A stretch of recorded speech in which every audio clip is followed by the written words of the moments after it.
Sumagot. Yenday. Ge, Ano yun? alala mo kanina? Alin? Nung tinawagan kita?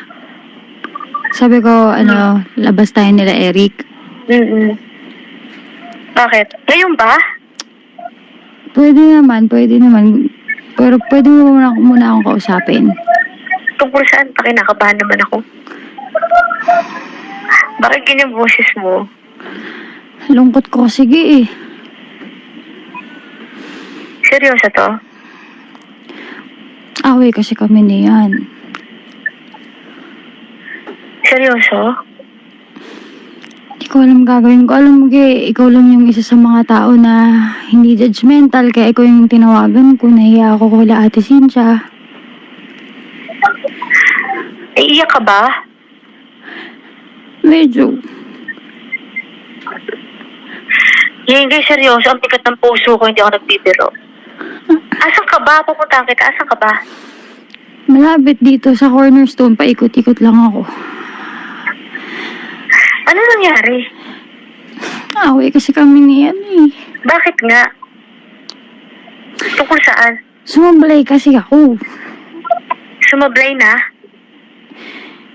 Pumunta ako ng Palawan, di ako nagpaalam sa kanya. Tapos may nakilala ako doon na lalaki. Tapos, ayun. Nakilala yung lalaki tapos? Kakilala pala niyan yung kapatid nun. Tapos pinasa sa kanya yung picture. Oh my God. Ano ba? Seryoso to? Yung guy? So, mabigat na sa loob ko. Hindi ko alam gagawin ko eh. Sige, huwag ka na maumiyak. Huwag ka na maumiyak. Sandali lang.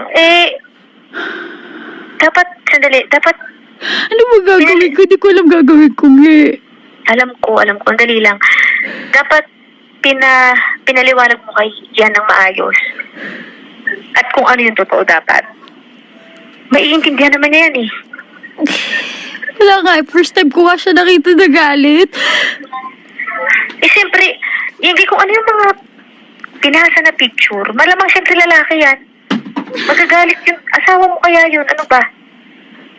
Ano gagawin ko nga? Galit na galit. Ayoko na nga muna pumunta sa bahay. O saan ka pupunta ngayon? Hindi ko nga alam. Pwede ba ako makitulog sa inyo? Ngayon, kaya nga tinatanong kita eh. Pwede ka naman namin puntahan eh. Hindi ako pwede matulog sa inyo? Pwede ka matulog dito. Pero, kailangan maayos yan. Ibig sabihin hindi ko gusto na ganyan kayo.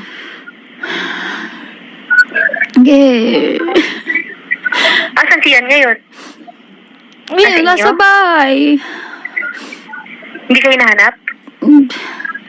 Ewan ko. Hindi naman nagtitext. Shinggay, ano ba yan? Alam mo, hindi magagalit ng ganun si Ian kung walang nakitang masama dun sa picture na sinita. Ay, kaya kita tinawagan. Sana may kakampi ako. Di mo okay nakampihan. Ganun ba? Wala na akong masabihan ng problema ko. Sandali nga, hindi nga. Sige, sakit naman. Kailangan ko ng kaibigan ngayon. Alam ko, sandali lang yan, guy. Natataranta naman ako eh. Asan ka pa? Pupuntahan ka nga namin ni Rudy. Malapit nga dito sa sa Cornerstone. Paikot-ikot ka lang ako. Gusto mo puntahan ka namin ngayon? Sige, punta ka dito sa MOR. Nandiyan ka ngayon? Oo, pinaprank lang kita, Angge.